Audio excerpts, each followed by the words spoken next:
नमस्ते दोस्तों, हम अपने यूट्यूब चैनल सीमा भोजपुरी गीत में आप सभी का स्वागत करते हैं। आज मैं आप लोग को एक गारी गीत सुना रही हूँ, तो कैसा लगेगा कमेंट में ज़रूर बताइएगा। और जो लोग हमारे चैनल पर नए होंगे तो प्लीज़ आप लोग हमारे चैनल को सब्सक्राइब कर दीजिएगा।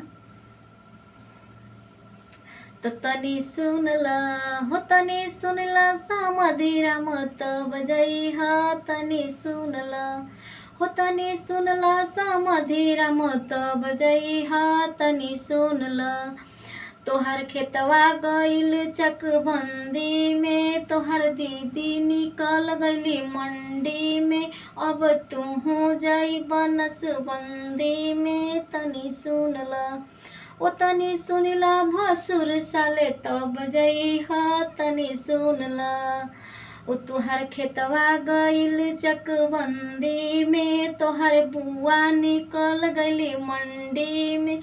अब तू जाई बनसबंदी में। तनी सुनला ओ, तनी सुनला बरती हवा लगे तब जइहा। तनी सुनला ओ, तनी सुनला कवन राम तब जइहा। तनी सुनला।